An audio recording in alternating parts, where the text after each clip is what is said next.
Olá pessoal, estamos de volta, agora com a terceira série do ensino médio e terceira etapa da EJA. Iniciando a nossa aula, nós veremos os nossos temas e o que será trabalhado. O pensamento moderno, a ciência antiga e a ciência moderna. Ideias sobre ética, moral, imoral e amoral. Nós podemos ver uma linha do tempo entre o pensamento antigo da Grécia clássica até a idade contemporânea. Nós vimos aqui, Pitágoras, o mundo é feito de números. Nós vimos aqui Platão e Aristóteles falando a respeito das ideias. Aristóteles já fala a respeito da lógica. Nós temos aqui a Idade Média com as suas fogueiras, as caças, as bruxas, com o dogmatismo teológico, teocêntrico, que colocava Deus como centro do universo. E nós temos aqui na Idade Moderna, onde o homem é o centro do universo. E nós temos a Idade Contemporânea, que é o mundo que nós estamos vivendo hoje. Aí nós vamos trabalhar esta questão de ética, a nossa vivência em sociedade. Como que isso tudo pode favorecer para a nossa convivência com o outro? Como que eu posso aceitar o diferente? Eu trabalhar os conceitos de alteridade, empatia, resiliência, que tanto se ouve falar hoje em dia. Essa corrente histórico-filosófica. A história e a filosofia são ciências irmãs que trabalham juntas. As habilidades que nós devemos adquirir com esses conteúdos que nós estamos trabalhando hoje. Relacionar as transformações da ciência e a contribuição da inteligência humana para o mundo contemporâneo. Qual que é o mundo contemporâneo? É o mundo que nós estamos vivendo hoje. Como eu falei para vocês ano passado, os que foram meus alunos, nós vivemos em um eterno presente. O passado já foi, o futuro não é ainda. Nós vivemos a consequência do ontem e as possibilidades para o amanhã. Quem é o único responsável por mudar a possibilidade desse futuro? Somos nós mesmos. Nós, como seres humanos, como cidadãos e cidadãs do planeta Terra. Estou falando somente de Castelo, somente de Espírito Santo, somente de região sudeste, somente a respeito de Brasil. Estou falando a questão universal de planeta. O homem faz parte disso tudo. Associar as manifestações culturais do presente aos seus processos históricos. Se nós somos seres históricos, eu vou viver preso no presente ou eu tenho que voltar lá no período pré-socrático, lá na descoberta da filosofia, onde se utilizou a palavra filosofia pela primeira vez, como nós temos aqui nesse pequeno manual de filosofia que trata toda a história da filosofia com seus 7 períodos, que nós vamos ver um pouquinho de cada um posteriormente. Conteúdos: pensamento moderno, a ciência antiga e a ciência moderna. Ideias sobre ética, moral, imoral e amoral. Conceitos que devem ser trabalhados dentro do mundo contemporâneo, mas com esse olhar histórico, com essa leitura do passado. Olha aqui, eu fiz um gráfico, ficou um pouquinho longo, mas ele traz todos os períodos da história da filosofia. Filosofia antiga, filosofia patrística, que é o início da era cristã. Filosofia medieval ou escolástica, que é o período dos padres, o período que a igreja domina.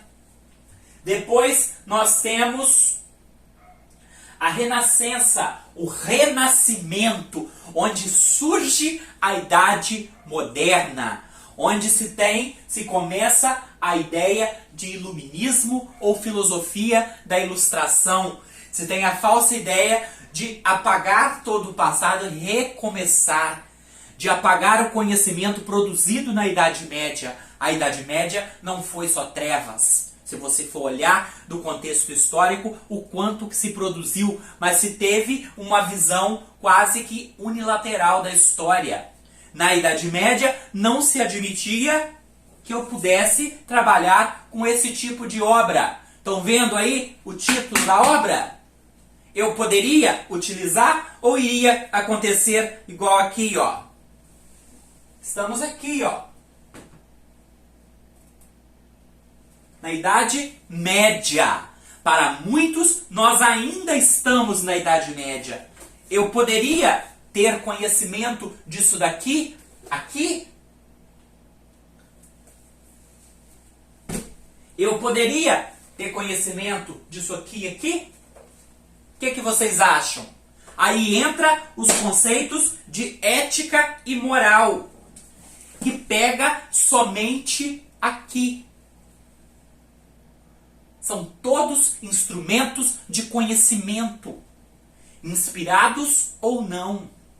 E entra a questão dos sentidos, que nós trabalhamos no segundo ano. Quem tiver interesse aí, dá uma observadinha na aula do segundo ano, que fala a respeito dos 5 sentidos, que nós trabalhamos, seja no primeiro, no segundo ou no terceiro, na primeira, na segunda, na terceira etapa também da EJA, que fala a respeito desse conhecimento que deve ser verdadeiro.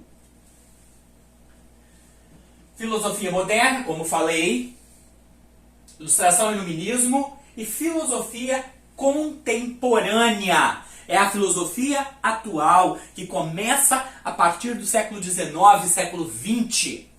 Século XXI são os conhecimentos que nós produzimos hoje, nesse eterno presente que nós estamos presos. Avanço do pensamento histórico. O pensamento mítico pertence ao campo do pensamento e da linguagem simbólica. O que são as lendas, os mitos, o simbolismo? Ele fala de forma alegórica. Nós temos, deixa eu achar o livro, que tem um monte de livro aqui, eu estou vendo. A Alegoria da Caverna, que está contida na República de Platão, que fala desse homem que busca a luz, lá do iluminismo. Mas o que acontece com esse homem que buscou a luz? Ele foi sacrificado pelos seus. É uma releitura da vida de Sócrates. Quem que é esse que saiu da caverna? É o pensador. O pensamento lógico pertence ao campo do pensamento e da linguagem conceitual, ou seja, da matemática, da ciência, da lógica exata. Mas os conhecimentos se completam. Nenhum é melhor do que o outro. Voltei. Depois, o que foi que derrubou toda essa questão teocêntrica? A reforma religiosa foi um processo de oposição à Igreja Católica que ocorreu em diversas regiões do continente europeu. Geralmente, estudamos 3 principais casos de reforma religiosa no século XV. A luterana, a calvinista e a inglesa, anglicana. Diferente das demais, a reforma inglesa, que está faltando um pedacinho aqui, ocorreu a partir da iniciativa de um rei e não de teólogos críticos. Críticos às doutrinas e práticas do clero católico. O motivo que levou o soberano inglês a se desligar da Igreja de Roma foi a não aceitação de seu pedido de divórcio enviado ao Papa Clemente. Ele queria se divorciar da sua esposa e casar com outra, porque essa esposa não lhe deu um herdeiro. Dos filhos que só sobreviveu uma menina. E tinha que ter o herdeiro masculino, a linhagem masculina. Não se admitia que a mulher herdasse o trono. Então, ele criou sua própria religião, a Igreja Anglicana. Henrique VIII, reforma anglicana na Inglaterra. Martim Lutero, 1517, reforma protestante, Alemanha. E João Calvino, conversão ao protestantismo, ou seja, adesão às ideias de Lutero em 1536 na França. Foram pontos que foram levando à decadência ou perda de poder, de domínio, de território da igreja. Por quê? As pessoas não admitiam, na época, tanto poder instalado somente na mão da igreja. Os reis, os ricos, não aceitavam. Tinha a questão também de quem emprestava o dinheiro, que não poderia cobrar juros, porque era pecado, o que nós chamamos hoje de agiotagem. Não é? Aí entra o campo da ética, da moral, o imoral e o amoral. E também a questão do direito, que hoje nós temos que ver a questão da legislação, porque nem sempre as situações estão previstas na lei. A ciência moderna traz a proposta de uma nova ordem e divisão de mundo, rejeitando a autoridade imposta pelos costumes e pela hierarquia da nobreza e da igreja. Aqui, o homem, ele fazia parte da criação, sendo racional, mas sendo parte. Quem estava aqui no centro era Deus. Aqui, ele passa a ser o centro, o antropocentrismo. Aqui no centro. Viram? Passagem do período antigo ou medieval para a idade moderna. Moral. Por que falar de moral dentro desse contexto? Moral é o conjunto de regras adquiridas através da cultura, da educação, da tradição e do cotidiano, e que orientam o comportamento humano dentro de uma sociedade. Aquilo que nós vivenciamos no dia a dia. Por que eu não posso bater no outro? Somente porque é contra a lei ou porque eu tenho princípios morais? Eu tenho a educação que vem de casa. Etimologicamente, o termo moral tem origem no latim moralis, cujo significado é relativo aos costumes, à tradição, o que é passado de geração para geração. Imoral é um adjetivo de dois gêneros com origem no latim immorales, que significa uma atitude contrária à moral, que qualifica uma pessoa que se comporta sem moralidade. A palavra imoral é formada pelo prefixo i e o substantivo moral, sendo que o prefixo é usado para sugerir uma negação ou ideia contrária, neste caso, mudando o sentido do substantivo. Ou seja, você ser imoral é você agir contrário às normas morais. Amoral é um adjetivo de dois gêneros que classifica alguém sem noção de moral, ou seja, não é contra nem a favor dos princípios da moralidade. Amoral é aquilo que está fora da moral, ou seja, é aquilo que é neutro no que se refere à ética.